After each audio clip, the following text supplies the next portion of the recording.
Life in Letters. The presenting sponsor of My Life in Letters is sprayplanet.com. This is where you go to get everything MTN colors, be it 94, hardcore, whatever it is, go check them out. They're also the distributor of Crink products, Posca markers, and Grog inks. So go check out sprayplanet.com right now, order something, and go make your mark. But without further ado, let's get into this next episode. My Life in Letters, we are back again and again. Today on the phone, the Renos HTK. Dude, I'm hella pumped to have you on the show just because, I looked up to you for mad years growing up in the Bay. And HTK, a lot of HTK dudes I looked up to. And so it's extra special when I get to have on old friends, dudes that I looked up to, especially from my era in the Bay. So yeah, dude, we're blessed and super stoked to have you on. Thank you. Right on. Thank you. Appreciate you having me, man. Hell yeah. Dude, yeah, man. Sure. It's great. Like I said, to get the people that I kind of grew up looking at and just straight up jocking, probably bit some of your stuff. For me, it's just an extra, it's an added bonus for me in this show that I get to talk to dudes like you. And we were talking before the show, right, about that. We only start off with the same question every time, and then we just go into conversation. And that question revolves somewhere around if you have a memory, if you have some experience that you can recall where letters did something, had some effect on you. And we try to go as early in our lives as possible here, pre-graffiti, if that's possible. A lot of people, graffiti was the first thing that got them jazzed off lettering in any way. What about you? Do you have a story or an experience? Thinking back, as I knew I was going to do this interview or whatever, I started digging back in my mental archive. Yeah. And, a couple things that really struck me is that when I was a kid growing up, I was exposed to a lot of rock and roll lettering, album covers or whatever. My dad was a Deadhead. So thinking back, all the Grateful Dead lettering was a super big influence, Yeah, definitely. I picked up on that. Anyone in particular? I remember seeing bone lettering that they would do, and they did so many dope album covers. Is there one in particular that maybe stood out? In terms of lettering, it would be the Mars Hotel lettering. And it's super layered and. Oh wait, I was thinking of something else. Which is the Mars Hotel? What did it look like? It was a black album cover, and then the artwork over it was it was a black background with colors over it.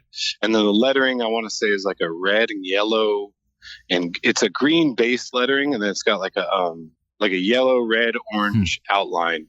And it's got 3D on it. But when you look at it, it's notched, kind of like computer rock lettering or whatever.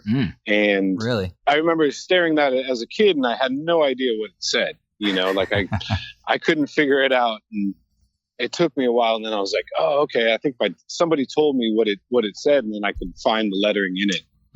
But you could tell when it was done, they're obviously under the influence of some psychotropic, psychedelics or whatever. Yeah, and, definitely.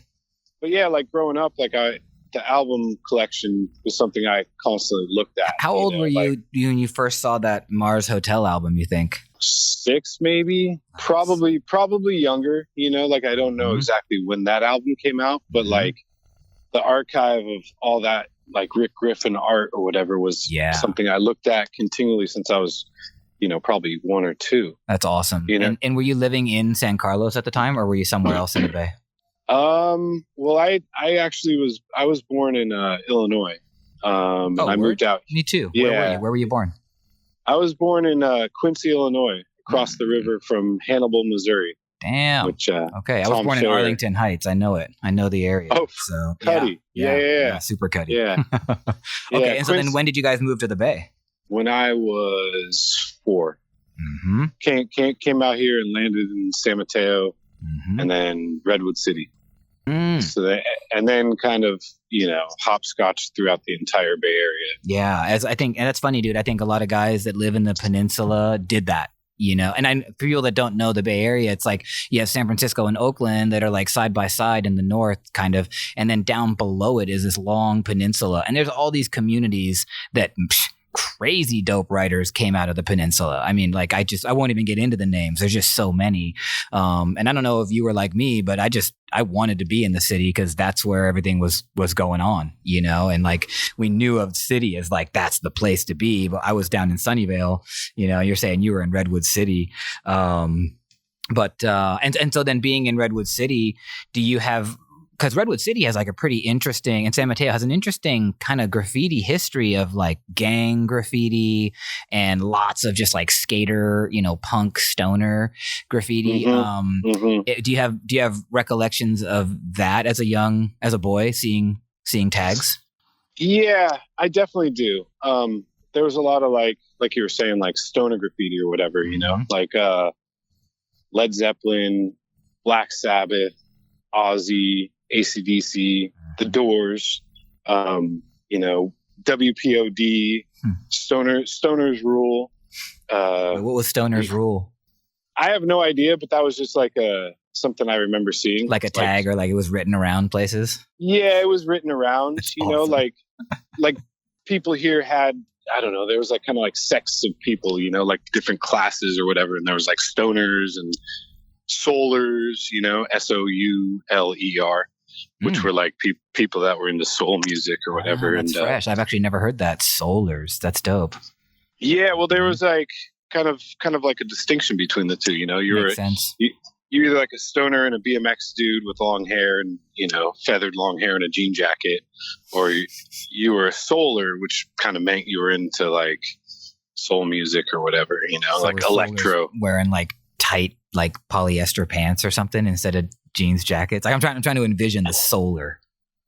Yeah, I don't really know if there was like the aesthetic at that point was kind of like maybe pre-breakdancing era clothing, you know?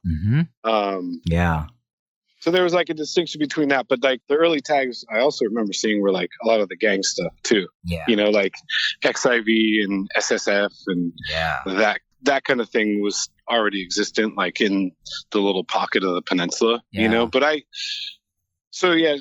rewinding a little bit. So I landed in San Mateo and then bounced to Redwood City. And then my parents split up. So I had two different houses all the time. So I'd have two different places that I would live. So I'd be, you know, during the week I'd be in one zone and then on the weekends I'd be in another zone. So I kind of had this like exposure to everywhere in the Bay Area, you know? And so I had like, where were the two zones? Was one in San Mateo and where was the other one? Well, at first it was Redwood City. Okay. And then, you know, one kind of group of one of my parents moved to, it would have been San Jose. Okay. So I'd always be pinballing around, and then eventually, like, you know, one moved to the Santa Cruz Mountains, the other one was living in Palo Alto. So I'd have like all these different exposures to different areas where different little subcultures and pockets of, you know, culture were happening or whatever. Yeah. And that's how go ahead. I was just gonna say, and those areas you just mentioned, like there's tons of little pockets of awesome scenes. You know what I mean? Like, you know, King coming out of San Jose, US Crew in Palo Alto, you know, and I mean HTK, like Redwood City. Like it's just like interesting, these like small groups that came out, like it seems like kind of independently, and then just eventually everything just had to merge when the scene really blew up, like in the late 80s. And totally. And I'd put that around probably like 87 was kind of when the collective scene that was happening all around kind of merged and became like an actual movement, or I don't know if it's a movement or whatever. Well, I mean, at the time we didn't know. And now, of course, it's like, who could have guessed that Graph would become what it is now? But do you, in 87, how old were you? See, in 87, I would have been, so in 87, I graduated from 8th grade. So that means you were like 12, 13, maybe. Correct. Okay. Yeah. Correct. Yeah. So you were taking it all in. Like 13, you know what's going on. Like, you know what's what, at least in a lot of respects. Right. Yeah, totally. And I was already way into it by that point. Like I already had my name. I already had my mission. Oh, really? Like when when I graduated 8th grade, my whole project was tagging everybody's yearbook. So I went through with a purple Sharpie and tagged every yearbook I could. I tagged it with the word Mace. That was your first tag? No. My first tag was Cosmic Kid. And yes. All right. We got to step back. So, because I need to cover all this. So then let's go back to like before 8th grade. Like, so you're seeing all this graph as a kid, pre junior high. When did you first say, well, I'm going to grab a marker and try to do some graffiti myself? So when I was in 2nd grade, I was living in San Jose, and I had some kids that lived across from me, like a family that lived across from me, and they were, they were Mexican or whatever. And they had like older brothers, and they would do block letters or whatever, and I'd emulate it. And at a certain point, like I became pretty good at it, so to speak, And so they would come over and be like, hey, do my name, do so-and-so's name or whatever. And you were 8 years old? You're in 2nd grade, so you're about 8? Correct. Yeah. Oh, wow. Yeah. So that was kind of like my in with a lot of these kids. Let me ask you also, so you're looking at their blocks. Do you remember what the blocks were they cholo sort of gangster style blocks, or were they like New York graffiti looking style? No, they were definitely like, placas or block letters or whatever, Mm-hmm. And at a young age, I learned how to do so rewinding a little bit. So one of the early lettering influences I had, I was into like BMX, right? Riding bikes or whatever. Mm-hmm. And then kind of like another phase of that was motorcycle riding, I had a coloring book that had a bunch of motorcycle racing dudes in it. And then on their jerseys and on their bikes or whatever were all the logos of the different brands. Yep. So you had like Kawasaki and Suzuki with the S or whatever. Yeah. So I was probably only 5 years old at that point, but that was going back. That's one of my early influences of lettering as well. Like the handcrafted logos of motorcycle riding or whatever, but also BMX riding. Because as I was thinking about this interview, I was trying to trace back like how I got into lettering, and I realized like a lot of all those logos were all handcrafted, and they were kind of different than what your normal lettering was, and I was always fascinated by that. And that was one of the big things that kind of like carried on. And then my dad would he taught me how to do like 3D or to do the 3-dimensional square, where you do the square and then kind of the other square. So and lines. Dope. Totally. So then what I used to do is I would do like just squares to do the block letters, and then I would just draw the lines in the middle of the letters. So it looked, it would be flat, and then I would put the 3D on it and then carve out the negative space to make the block letters. Sick. Okay. That's pretty cool. And this is again, like 2nd grade era. Yeah, this is second grade, because since I moved a lot, like I kind of I went to quite a few different schools way young. So as I got to places, I kind of had to figure out a way to, get up in the mix or whatever, and not be that, who's the new kid? You know what I mean? I had to have something to bring to the table, so I wasn't just the new kid, Yeah. And so I mean, which makes sense. I think that's like a defense kind of mechanism thing for a lot of kids. Totally. And so then also, I wanted to ask, had you seen like any other graffiti influential stuff, like a book or a documentary? Like, Style Wars had already been played on like PBS and things like that before this time. Like, had you seen any graph from New York yet? Yes.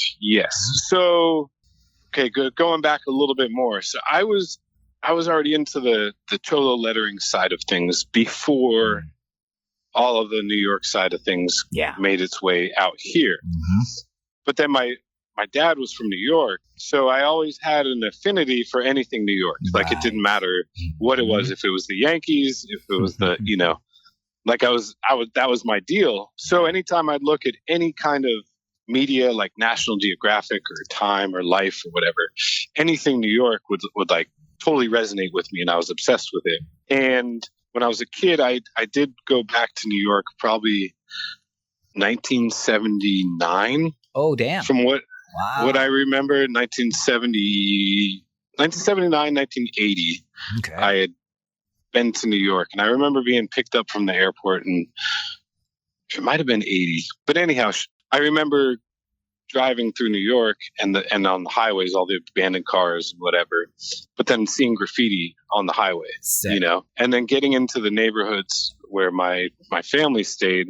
I remember seeing like these alleyways that were just crushed, like they looked like Psycho City, but not with pieces or anything, but just with layers of paint, and I remember what neighborhoods were your family living in here? They were in Queens, they were in Queens. Sick. So I remember seeing that as a young kid. I was probably only 6 or 7, and I couldn't really interpretate it as to what it is or what it meant, but I knew I liked it. I gravitated towards it. Yeah. I was like, oh, this is cool. Yeah, definitely. Okay. And so then you bring that back to California, and then you start meeting these like cholo dudes in San Jose, and they're doing blocks. Right. Mm-hmm. And they're doing block letters, and like I was already like into drawing and that kind of thing. Like I was always drawing. It was normal to draw. And what kind of stuff were you drawing as a kid? Like probably just scribbles and kind of whatever. Mm-hmm. I don't really have like, there wasn't a direction I was going. But you were a doodler. You were like a lot of kids. Like you drew a lot. Totally. Drew a lot. I got in trouble for writing on my walls when I was in, 3 or 4 years old. That was a common occurrence, I guess, from what my mom tells me. Dude, we keep waiting for our 3-year-old to do the same thing. And I'm like, what am I going to say? What am I going to say if she hits crayon on the wall? Like, I can't be mad. Yeah. Yeah, exactly. You got to just roll with it. Yeah. Yeah, my daughter did the same thing. So, Sure. Yeah. Okay. So you're like drawing a lot and that was a natural fit. And so then doing letters was also just sort of like a progression. Exactly. And then when I got to short story long, I bounced around some more different locations in the Bay Area. When I got to 4th grade, I had a teacher, and his deal was that he didn't give you any homework. And then in class, 3 days a week, we would do these graphs, and he would give you math problems to, like 3 times 4 is 12. Mm-hmm. So you'd have to count the grids on the square, Yep. And put a point at each spot. Mm-hmm. And at the end of the graph, you connect all the lines, and then all of a sudden you have a design, and it would be like Hanna-Barbera characters or whatever. That's fresh. That's dope. And then we would fill them in. And that was how we learned math from this guy, and his name was Mr. Kelly. Dude, and he smart teacher. I like that. Totally. And thinking back, like that was definitely like this crazy, it triggered something to where it was like numeric, graphic, pinpointing these locations and then filling it in, And then like the result of all of that is this like kind of awesome, beautiful thing. Just rad picture, and it was all a mystery. Like you only had math problems to be able to figure out where it was. That's dope. But I was thinking back, like that was a huge influence on, me later on. That's kind of what graph became to me. You mean like you would approach it that methodically sometimes with mathematics or numerology and like just like a method basically to doing it? Totally. Like a little bit of a blueprint to where it's like blueprint, and then looking back now, I use some of my negative space and I pinpoint where that negative space would be and build off of that. But anyhow, so that's whatever. But then, so by 5th grade, like I remember carving my initials on a school bench right when I had landed at the school or whatever, and it ran for like 20 years or whatever. They just took out the benches a while back, but okay. But anyhow, go ahead. Circling around, So that like that's kind of like the blueprint that all of a sudden where I was like, okay, this all makes sense, And like, it was 4th grade when Cosmic Kid became a thing, and if so, like how'd you get there? Yeah, so between 4th and 5th grade is kind of when there was like a weird time where all of a sudden people were popping and strutting and locking. Yeah. Was this 86? No, it was this 84, 85. Yeah. This would have even been like earlier, dude. I think this was probably like 83. Okay, and so I got my dates pushed back because I said earlier that Style Wars had already been played on PBS, but that wasn't until 84. So, cool, interesting. So yeah, that's why I was tripping out. Like, and I talked to a lot of my old homies or people that I ran with as to like how we picked up on it, and how collectively do we know that there was popping and there was breaking happening or whatever? Because that was, and Soul Train was something that somebody brought up, and I thought about it. I was like, yeah, we all used to watch Soul Train. Absolutely. Yeah. And like, I think that was definitely one of the ways that we all picked up on it. And it wasn't breakdancing yet. It was just popping and locking or whatever, Yeah. So it all kind of manifested, but I was already into graph, I guess. And this is tripping me out that I was into it before. Yeah, dude. There was like that big media push. exposure. Yeah, exactly. Mm-hmm. Yeah, because that explosion is what most people I've talked to from the Bay cite. They'll cite that big explosion. So that's interesting. And so in '83, you're seeing poppin' and lockin'. You've been already. I guess you went to New York in '79. Was that your? Did you understand graph before you saw it in '79? I'm not sure totally clear about that. Or was that trip in '79, '80 the thing that really you were like, oh, this is what graffiti is? I picked it up as like, I knew that it was random people doing it, that they weren't supposed to do it, but that it was cool. You know what I mean? Like, I guess what I couldn't remember was if you had already had an understanding of like the Bay Area kind of gangster graffiti you were seeing before you saw the New York stuff, or if it was if they were similar timeline. I'd say no. Okay. No. Okay. I think it was probably no. That's jumping the gun. Yeah. I think I just remember witnessing writing. Like I remember just traveling around and seeing. Dave loves Becky or whatever. Yeah, totally. Yeah, which I love, by the way. Like that stuff, bathroom, tree carving graffiti of my like early '80s in the Bay. I totally remember that stuff. So I think there's some value to that writing. So shout out to Dave loves Becky. And okay, so let's get back on track with '83-ish. And really, I want to get to Cosmic Kid. I think we're working towards that right now. Totally. Yeah. Oh, did Cosmic Kid become your b-boy name? Tell me that was your breakdancing name. Correct. Yeah. Correct. So yes. Well, yeah, Cosmic Kid, and the crew we formed was the Cosmic Rockers. That was our crew. Nice. And that was probably 5th grade. And were these kids all kids from your school? You're the Cosmic Rockers?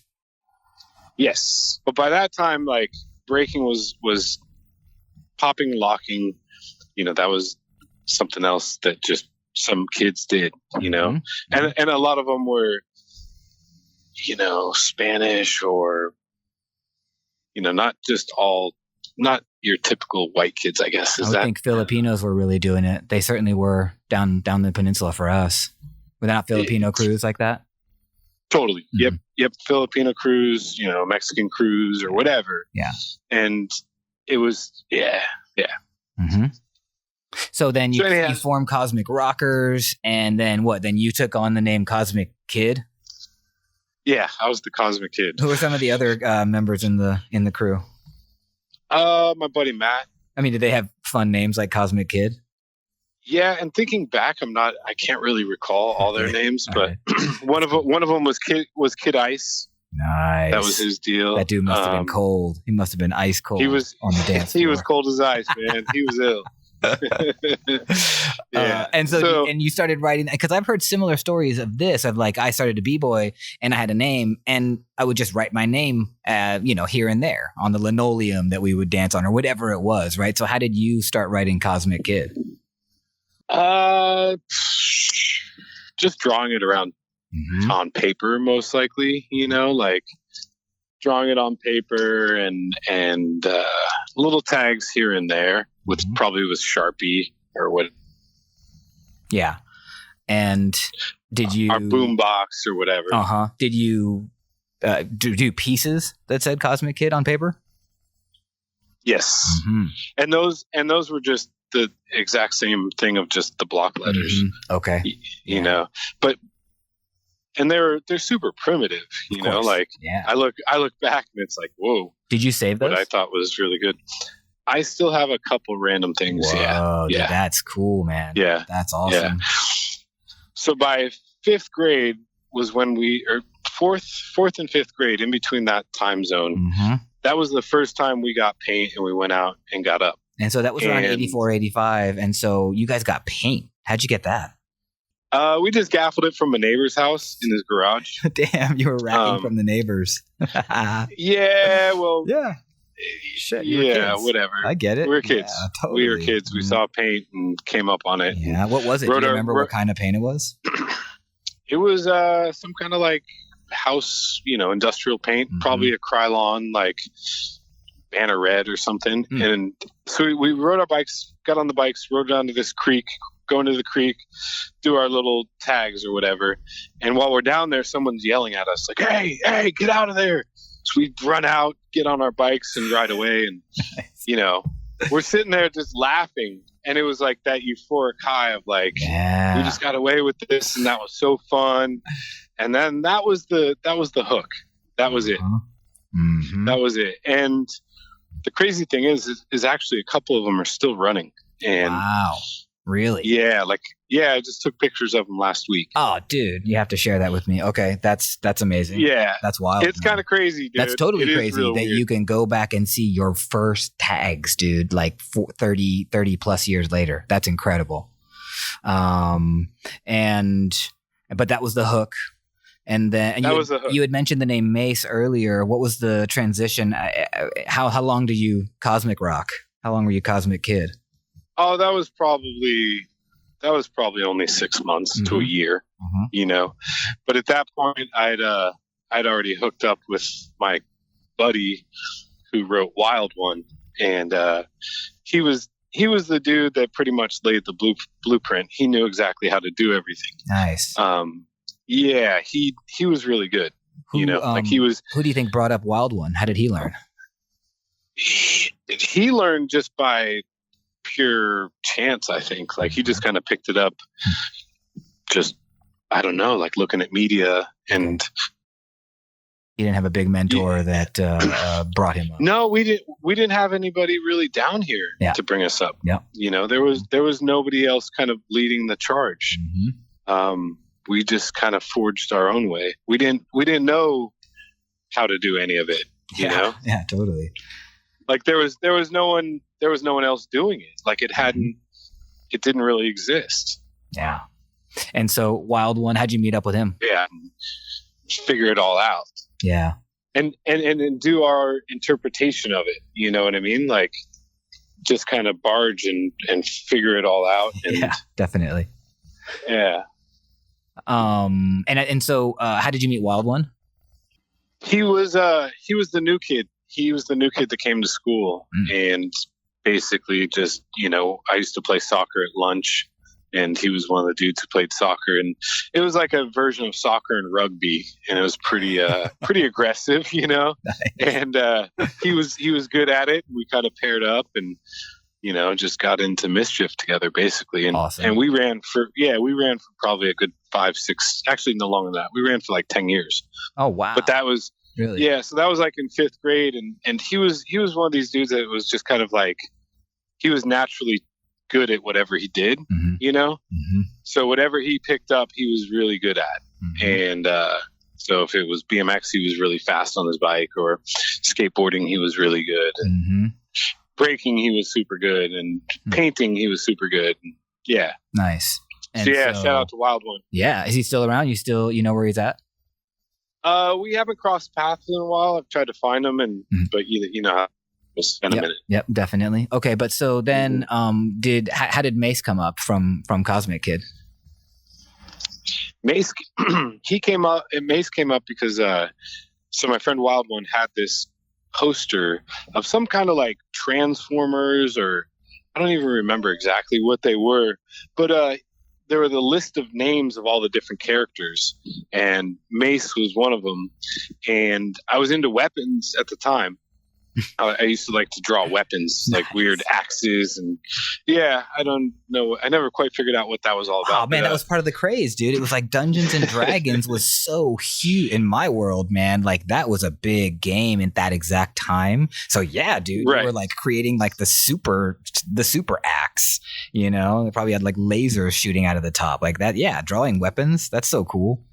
Yeah, so I was drawing weapons or whatever, and yeah, Mace was one of the character names on there, and I was like, oh, that has good letters. I'm gonna bite that. Mm-hmm. So I just kind of became Mace, and at the same time, we'd started a skate crew, actually called SC. So I'd go around and hitting up Mace SC, and SC was like our skate crew. Dope. Mm-hmm. And you had the block style before. When you met Wild One, was there like an instant kind of shift in like the style you were doing, or was it not so fast? Well, no. At this point though, we'd kind of started to see like more. At this point, I'd already seen New York inspired style graffiti. Mm-hmm. Being in San Jose down on the weekends or whatever, mm-hmm. like that was kind of already happening down there. Yeah. And breakdancing was taking off, so there you'd start to get like you'd see images of broken letters, pipes with arrows coming off of them or whatever, and you couldn't really read it. Every letter ended in an arrow, so that was kind of already happening. Right. And then we found Subway art. When it first came out, we found it at a bookstore, and he and I, like I said, we kind of we were mischievous or whatever, so we racked that. From where? From Hillsdale Mall. There's a bookstore, and surprisingly, they had it like right in front. It was like the first book, like they were highlighting it, and it was right at the front of the store, and we just walked in, looked at it, and we both, we grabbed a copy and we dipped. They were loving Graph in Hillsdale too, I guess. That's awesome. Straight up, that's man. So cool. Yeah, yeah. And we'd hang out at the mall because that's where you go to, Boost or whatever. Yeah, of course. And that's where the stoners were and where all the breakers were. So we'd all link up, and you'd see some other crew, and you'd be like, "Hey, do you break? Yeah, let's battle." Yeah. So we'd go outside and go battle or whatever, So good. And that was just part of the jam. You just walked up to fools and be like, "Yo, you break, you pop, let's battle." Definitely, man. Yeah, I love it, dude. And so now you got Subway art in your hand. Like, whoa, shit. I mean, did that turn into a Bible for you guys? That was like yes, that was the blueprint, and the obsession, and and at this point we're probably in 7th grade, sixth or 7th grade. Yeah. Were other kids in your school now starting to like also take notice of things like this? Like when Subway art is like available at the Hillsdale Mall, I'm guessing a lot of other kids around you were starting to get on board. Yeah, there were a couple. There was like the little group of kids that we were breaking with, and they kind of picked up on it, but there was not too many other dudes that really got as into it as we did. Kind of slow. Okay. Nice. Yeah. Was there anyone in that book in particular that you can recall now, like a piece that really stood out that you were like, damn, I want to go in this direction? Yeah, there were a couple, like the Dondi Too Many sketch. Oof. And the piece of it. Mm-hmm.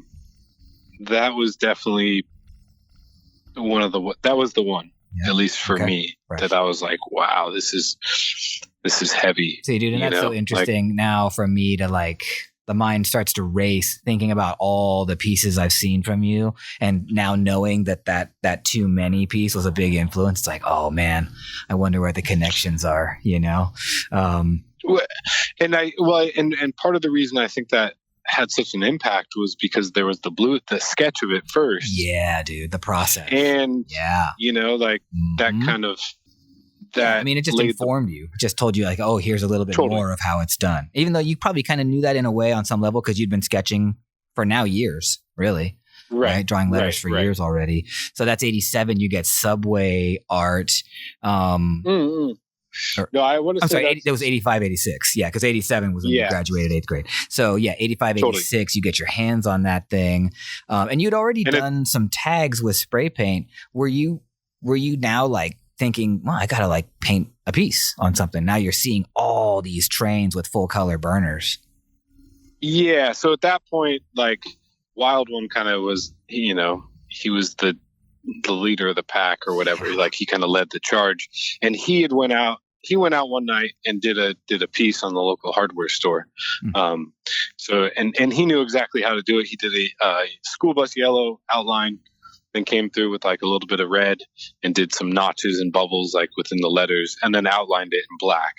And he didn't finish filling it in because it was like in an alleyway, and it got, it was pretty like wide open, and he got rolled on, or he got chased or whatever, so he never finished it. But that piece ran for probably like 15 years on the side of this building. Damn, dope.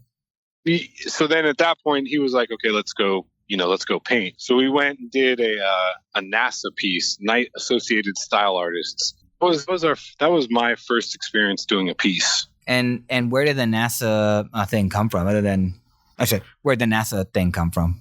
That was just kind of like this weird crew that we started, Night Associated Style Artists. We just we had to make up a name, and NASA was cool because it's some space shit or whatever, Yeah, definitely. And you just did NASA, the piece with Wild One? Yeah.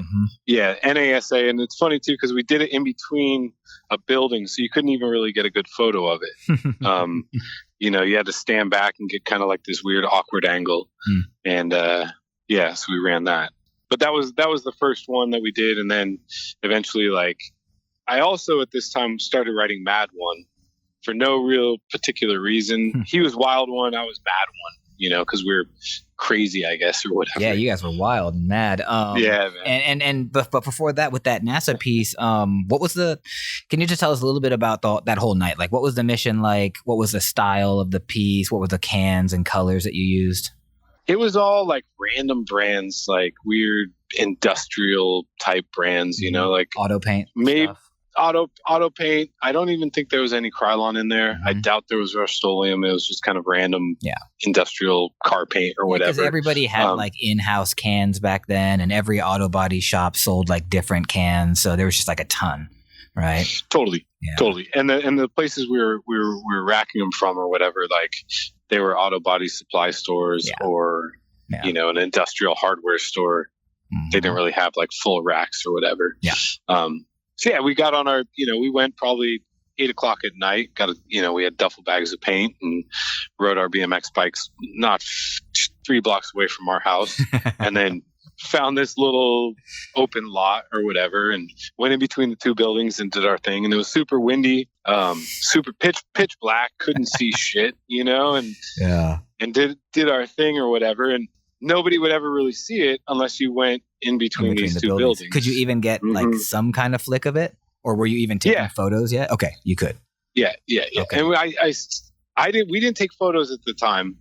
Actually, my uncle came to town, and he's cool uncle, and he took photos of it. But like you said, it also ran for 15 years, which is like, that's pretty dope.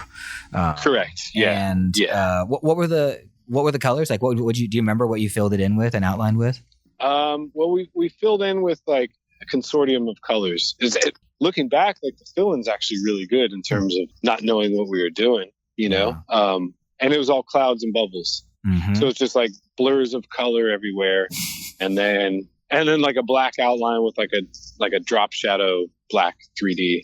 Okay. And a little baby blue cloud around it that we had bit from Subway Art. Nice. Probably from like I want to say there was a Kel piece in there that was like a banner red or whatever, baby blue and avocado, and we kind of used that along with the Too Many as like our style guide, or so to speak. Nice. So we kind of bit the cloud formula from there. Yeah. And so you guys went out at 8 p.m. to start this. How long do you think you painted that piece? I'd say probably about two hours. And how'd you guys feel when you finished? Hyped. Yeah. Hyped, dude. Hell yeah. On top of the world, man. Yeah. Unstoppable. Like, so cool. That was it. Like, okay, we're doing this, like we're going to, and I kind of just knew I was going to be a writer, if that made like, that was the calling, because it was a combination of so many different experiences, right? Like boosting and, acquiring everything, building all up the supplies, and then going and actually doing it, and then the anonymity part of it was intriguing as well, Yeah. And then you became Mad One. So it sounds like Mask was also not short-lived, but like, one of the names you just ran through. You went from, Mace, excuse me. You go from Mace into Mad One. How long did you keep writing that name? Mad was probably only about a 6-month run or whatever. And then I went back to Mace. Oh, okay. During the Mad era, though, did you were you doing pieces? Were you starting to venture out beyond the? Yeah, we were trying. Mm-hmm. Yeah, we were trying to. What were the spots? You'd mentioned stuff like creeks, and I know in the Bay Area how it is. It's like underneath, like behind people's houses, there's these long creeks. For those people that don't know, and then at certain streets that cross them, there's these little underpasses where people would, do. I mean, what we saw was stoner graffiti back in that day, but you guys were going down there doing Cosmic Rockers tags. Is that the same kind of spots you were finding when you were doing mad pieces? Yeah, but at that point too, we'd also graduated to like doing train track walls, and then we'd done a couple trucks as well. Mm-hmm. Which train track spots were you doing? Not Caltrains, because you guys, or was it Caltrain? Yeah, it would have been Caltrain spots. Okay. Just along the tracks, running through town. Or that's whatever. Pretty bold.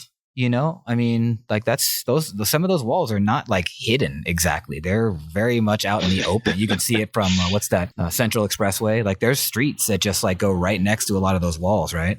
Yeah, totally. It was looking back like kind of sketchy, Yeah. Like it's kind of funny that we would do these obvious spots, but you're kids and you're not really registering that. You just figure like, oh, here's a wall. Nobody can see me. Like, let's do this. Yeah. But in reality, they can see you. Yeah. And I have an affection too, man, because the first piece I did was on the Caltrain's wall right at like at University Avenue in Palo Alto where it hits the tracks. Like I stepped 10 feet away from the sidewalk, from there and just did a little COF piece. But so I love those walls. So that's cool to hear that like in like 86, you were doing Caltrain's walls, that's dope. That's bold. Because stoner graph had already existed there, so exactly. It was natural to go there. It wasn't it wasn't a big deal to like do a burner or try to do a burner or whatever on those walls. Also, were these things Redwood City? I just want to be clear, like where that first NASA piece was in between the two buildings. That was actually in San Carlos. In San Carlos, and then you're doing Caltrain's tracks where? What areas? Same thing. Same thing. Okay. Cool. Yeah. And then by 87 or whatever, we kind of branched out along El Camino. And we were doing pieces, but we would get on the bus and take it down to Hillsdale and then walk back or whatever and, start catching tags and shit. Yeah. And so then you went back to Mace and that became your tag again. How long did you rock with that? I ran with that through the summer. Okay. And then by the middle of summer, then I changed actually to Merc. MERK? MERC. All right. What was that all about? Just short for mercenary. Okay. Still on your Dungeons and Dragons shit. Okay. Dope. Yeah, more different? Just whatever. Yeah, mercenary, like Soldier of Fortune. Okay. Cool. Nice. All that kind of. Well, and like you're talking about Wild and Mad and Mace, so mercenary. It makes sense. Yeah, kind of like tough names. I guess. Tough, scary names, totally. And so, and are you still just rolling with Wild? Like, because now we're getting into like 8th grade, right? 87 kind of era. Was Wild one? That's still like your partner. Did you guys have more people that were starting to get into crews like NASA or whatever crews you were rocking? He was still like the partner, but he'd kind of faded away from his interest in graph a little bit, and I was kind of deep into the mix, and he was already better. So he didn't really trip on it as much, and the obsession had already happened. So I was already deep into it, and I went full bore. Okay. And we were during this time we were skating a lot too. So we would skate around, and wherever we skated to, I would do a Merc tag. Okay. And then at this point, I was kind of running solo. Like I was just kind of charging around. We were skating, and we had our skate crew, and we'd always put up our SC or whatever. By the way, what were you putting that up with? Were you carrying like, did you find magnums and pilots yet? Were for markers, or what were you getting up with? Yeah, we had already found pilots at this point. Magnums were first. Yeah. And then, Magnum was the one, and then somehow we stumbled across pilots at a stationery store, and that became the weapon of choice. And I mean, dude, like people, I think nowadays will reference you like very quickly with ink tags. I think that's something that like, I mean, you're of course known for spray painting shit, right? Don't get me wrong. But like your hands that we've seen oftentimes with markers on paper or markers on walls, it's kind of what you're known for in a lot of ways. Like, did you immediately kind of love markers when you first got them? Yes. Yeah. Yes. Yeah. Markers became my jam. And, a couple times we went out tagging with paint, and it was fun, but like the paint was big and bulky and more challenging to carry and skate with or whatever. Yeah, messy. So and markers, I love the way a marker flows versus paint. Don't get me wrong, but I always felt like a tag looked strongest in marker. Yep. But if you're going to do a piece or a throw up or whatever, like it looked better in paint, obviously. But like, my tag came. Yeah. I'm also interested, man, in those SC skateboarding days. Even though you were skating, I'm presuming you took like public transit, and I wonder if like you were tagging Samtrans. Like, I know a lot of kids were catching tags. Correct. So we would take Samtrans or Caltrain, and every time we rode Samtrans, we'd get up on it. Yeah. That was a big thing. I remember going to school, like on the way to school, tagging the bus in front of all the other kids too, just catching tags. And then I'd get on the same bus at the end of the day and my tag would still be running. I'd be like, yes, this is great, man. Everybody saw that all day.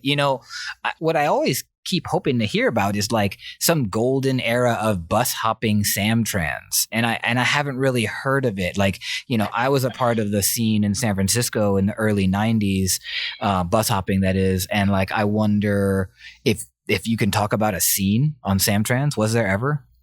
Yes, really? There definitely was. Really? For sure. Around that time? The 87 era? 86, 87. Like, that's when it was jumping. So by 87, 88 was when the first time we went into the yards down here and rocked the buses. Dope. Where were the yards at? Or at least the ones that you were going into? The ones we were going into were in Redwood City, right on El Camino. And there was there's a Legion of Honor right next to it, and there was a pile of wood in the back of the Legion of Honor. You could climb up the pile of the wood and jump over the fence to get into the back of the yard. Dude, front of the yard. I don't know why I can't imagine this yard. Like I'm racking my brain trying to think of on El Camino in Redwood City where there would be Samtrans yard. Was it covered from the El Camino side? Could you not see all the buses? It's only one business behind, and it's still there. Weird. To this day, it's still there. Dope. So you guys were going in there. Sick. Correct. Yeah. We were going in there, and a big shout out to going back. One of the peoples that I hooked up with would be Moore, and Moore was SAR or Diet. It was his older brother, and we were really? kind of So we were the only dudes pretty much in this area that were really doing anything. There were two there. So I'm going. Okay, here we go. Do it. Breakdancing was happening. There was like, breaking was really going off. And a lot of these areas, so there were the hills, and then there was the other side of the tracks in all these areas. And they were more economically, and there was a lot more diversity here in this part of the world. It was more diverse. Yeah. So you were exposed to different kinds of people in different scenes or whatever.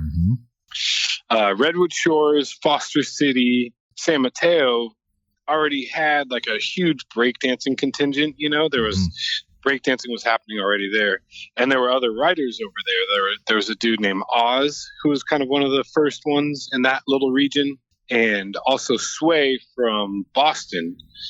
I guess did a little tour of duty out here. Really? And that was Oz and Sway were pretty much the first dudes that I remember seeing up like as hip hop graffiti or whatever, Interesting. And did that dude Sway like hit Boston everywhere? So you just knew it was Boston? Yes. Okay. All right. Well, no. So Sway had gotten up out here, and we didn't know. I didn't find this out till years later, but he was actually an early pioneer in Boston as well. So there was no graph, and then there's Oz and Sway tags. Sick. Okay. Yeah. So those dudes kind of laid this, we're seeing these tags, and then we start doing our tags, and I was getting up at the same time with Merc as I started to see a couple other dudes. There was more, and he and I were kind of started to side bus each other with tags or whatever. Really? And then eventually, I met his younger brother, who would be SAR or Diet. Tim Diet. And Tim Diet. And then I was like, yo, what's up? He had a more tag on his board. And we had met earlier at Embarcadero from skating, but we didn't kind of tie in the graph side of it yet. So then I kind of re-met him again or re-linked up with him. He's like, oh yeah, Moore's my older brother. And then it all kind of came together or whatever. You know? You didn't have like beef with Moore, but you guys were side busting a little, talking to each other. Yeah, definitely side busting. And, he brought up the other day the fact that he crossed me out. And I, I kind of forgot about that or whatever. But you're still in touch with Moore? Correct. Sick. Yeah. Cool. Yeah. He went on to become a DJ and did his whole thing. And yeah. Mm-hmm. And so then when we finally linked up at this point, like kind of some of the dudes I was writing with earlier had kind of faded out. So, they weren't really into graph anymore. Like they were kind of doing their own thing, like whatever. And I was deep into the graph world. Yeah. And you know what? There's a couple things I want to clarify in what you just said. And like, I want to go back to the train yard off El Camino, the bus yard off El Camino. Did you hop in there the first time with Wild? No, we were already we'd already been hitting the buses on the as you rode them. You told me that. Yes, correct. I'm curious about like how you first jumped into that yard, how you thought, oh, this is a good idea. Let's go into the Samtrans yard and do outsides or whatever you were doing. Well, we did outsides and insides. But that was by this time that was like I'd hooked up. We'd already been hitting the buses just as we rode them or whatever. Mm-hmm. But then by the time I hooked up with Moore, that was when we kind of put a formula together and we're like, yo, we're going into the yards. We're gonna go get them. And okay, yeah. I mean, that also, dude, sounds mad bold to me. I mean, mainly because I was just a little ass kid when you were doing this. But I'm just thinking about if you were a little kid too. You were like 13. Is that about right? Yes. 8th grade when you first went into that Samtrans yard? I mean, that's like, yeah, dude, that's like real, You guys were grimy little kids, man, and that's awesome. And we were definitely grimy. Just talk a little bit about like what it was to bomb that yard in that era. Like, what was it like? It was great, man. Once you got in, you were pretty much good to go. Really? There weren't workers inside that could catch you? There were workers, definitely, but like graph didn't really exist. So it wasn't something they were looking out for yet, like it wasn't happening. So they didn't know that, hey, there might be kids running around in here catching tags on the buses. And you were were you going in with spray paint and markers, one or the other? Markers. And so you said you were doing insides and outsides. How long would you guys spend in a yard? Half hour. So it's kind of an in-out thing. And how many deep would you go? You mentioned more. Would you bring in more guys than 2? Yeah, one time we went in about 5 deep and hit them, and this is getting to be about this. So the timeline, this is 88. So you'd already gotten, you're like 88. A freshman in high school now, or it's a summer after. Correct. Or something like that. Correct. Sick. Yeah. Man. The summer after 8th grade was when kind of everything started to connect. Makes sense. To where it was like you're turning into like a truly young man, and it's like all these things are happening at that time. You mentioned you and Moore going in. Who were the other 3 guys that you went into that yard with? Well, there was one time he brought some dudes down from San Francisco actually. One guy wrote No More, and I can't remember the other dudes, to be honest. It's been a long time. Well, then there were other kids at this point now down here that had kind of started to get into graph as well, So so at this point, we're skating around, we're doing tags, and then we started to kind of pick up on like other similar tags that would be popping up, We went to the Palo Alto train tunnels, and that was another pivotal location because that's where there'd be riders from San Jose. There's a little train tunnels, and you'd start to see a bunch of other riders. So you're like, okay, this is actually happening. Yeah. Yeah. Riders from San Francisco would come down. I mean, those tunnels, they drew a lot of people kind of in a way, surprisingly, because Palo Alto, it's a decent trek from the city, it's like almost a half hour away or whatever. So it's like, it's a trek. Exactly. But cool. So you went into those Palo Alto tunnels. Yeah. We went in the Palo Alto tunnels, caught tags, went over to University Art Supply, racked paint, or racked markers, and then, Yeah. So that once that store I linked had a up good with selection too, dude. I remember it was racking great, all man. kinds of stuff out of that store for years. I loved that place. Yeah, that was a good spot for sure. Yeah. All those years you were writing Mace, through this like 8th grade into high school era. No, at the end of 8th grade, the summer between, that's when I picked up Merc. Oh, I'm sorry. Well, my bad. That's right. No, it's all good. Merc was the name I was asking because I thought that was like 7th grade into 8th grade and 8th grade out into freshman year was Merc. Yeah, I'd say so. By 8th grade, I was Merc. Okay. And so then in freshman year, when you're that summer after, you say you're going to things like going into those Palo Alto tunnels, you were writing Merc, SC Correct. Crew. Were you writing SC and NASA? Were those still two things? NASA had already kind of faded out. Yeah. It was pretty much just SC. Mm-hmm. And yeah, it was Merc 1 SC. And 87, I'm guessing many more writers now. Like the scene's pretty much building up kind of in the areas that you're in. A little bit, yeah. There was only a couple people like that I ran with, but then you start to kind of see little hits here and there from other dudes. Mm-hmm. Mm-hmm. And then by the time I linked up with Moore, that was when he and I were kind of still the only dudes that were really like on a mission to get up to where you'd see our tags over and over and over and over again. Mm-hmm. Yeah, and then we paired up, and then it was game time. Mm-hmm. And how long did you write Merc? I wrote Merc for a year. Okay. Well, actually, I take that. I wrote Merc for about 2 years. Okay. And then that's when everything got a little weird. Yeah. How's that? Yeah. Well, at that point, then eventually, so I was pretty up. I would go on missions from Palo Alto to as far north as I could go on El Camino, just crushing it, as with Woodmore. So we'd pair up and we would just walk El Camino. By the way, you'd mentioned a while back that you met, I think you said you met, maybe it was Diet at the Embarcadero, or maybe I forget who you said you met, but you were at Embarcadero skating from time to time. How often were you up in the city in this like kind of 87 era? Well, we were going to the city in 86. Mm-hmm. 86 was when we started going. So Wild One's mom lived in San Francisco. Okay. And cool. So we would take the bus up there, go hang out with her, and she would, we'd link up downtown and just kind of pal around with her or whatever, and she would take us around the city. And at that point in time, Psycho City had happened. Yeah. So she brought us to Psycho City when the Psycho City Doug piece was there with the bulldogs and the characters. Dude, classic. Yeah. Yeah. So, she took us there. She took us to Chinatown where pieces were already happening. Mm-hmm.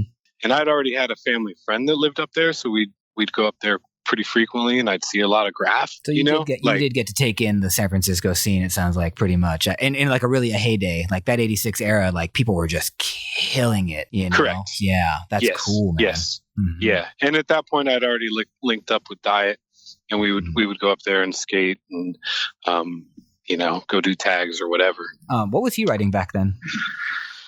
Or was initially, no. He was writing, his first tag that I remember would be Ducky. But then he became SAR. Okay, yeah, that's right. You said SAR. Interesting. Yeah. Or SARE. SARE, actually, SARE. Shout out to Diet. Invitation is there, homie, for you to come do an interview. It's official. Yeah. I just actually hung out with him last night. Yeah. And, cool. So he knows that you're doing this right now? Yeah, exactly. Dope. That's why I hung out with him, because I wanted to pick his brain. Dude, you're good, man. I like the research, dude. Okay, so you said that for like a couple years you're writing Merc, and then you said that things got weird. Why? Because you were up a lot. And now you started getting some haters. Correct. Well, I was up a lot, and there was nobody else that was up in my little zone. So it became, what is this? Uh-huh. And I got the attention of the authorities came. That's what I was waiting for. You had a knock on the door one day. Yeah. So at this point, though, too, there were other dudes that were getting up. Like there were other people that were doing it. Right. They dropped a dime, and one day, summertime, me and my buddy were out racking, and I just had a weird feeling about the day. Like something just felt a little weird, and I get back to my house from racking, and I'm with my friend, and there's like there's a detective card on the door. I'm like, ooh, damn, snap. No bueno, you know? So I go inside the house and I'm like packing up all my stuff and I'm putting it in backpacks or whatever, having my friend take it away out of my house or whatever, any kind of evidence. Yeah. And the phone rings and I pick it up and it's my dad. And he's like, wow, I got a phone call. Stay home right now. Don't leave. And I'm like, uh-oh, this isn't good. So I pack up my bags, give them to my friend. My friend's walking out the door and squeals up my dad. And short story long, basically they had a warrant. And took me down to the police station and, are you so-and-so? And I pretty much, I didn't do any of it. Of course. Yeah. So, but that kind of, that put a little damper on getting up for a while. And was that 88, 89? You're like a sophomore or maybe even a junior in high school? No, I was that was actually at the end of that was the end of the beginning of summer at the end of freshman year. So 88. Okay. And so then, and so you take a break for how long did that like kind of slow you down? Well, and in what way did it slow you down? Like, did you keep drawing? Did you keep like practicing in your own way? That summer I was put on house arrest. Oh, damn. Yeah. So they convicted you of something. Well, no. It was some 80s policing. They're just like, we're not going to take you to court. We're just going to put you on house arrest. Essentially, yeah. Like basically, it became like this weird. Okay, so they're like, okay, you can't go anywhere this summer. You're on lockdown. By the way, that's got to be unconstitutional. All right, keep going. Sorry about that. I had to throw that in there. So that summer, and the trippy thing is that I had a trip planned to New York. Mm-hmm. And they were like, you're on house arrest or whatever. Oh, damn.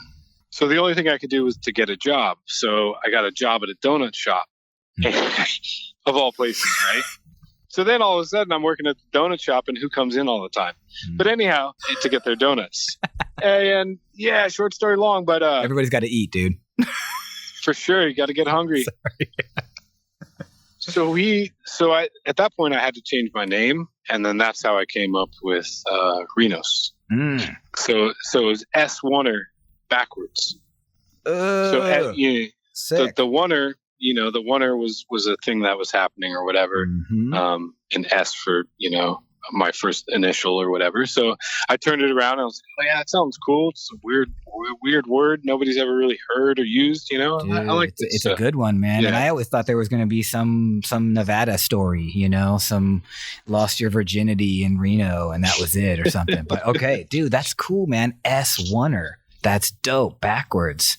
Yeah. And but so that put a little, so then at the end of that summer, a detective called up my work and was like, I need to talk to you or whatever. And he comes in and he has some of the photos of the bus yards that had happened. And he's like, you went out last week and got all these bus yards. And I'm like, dude, what are you talking about?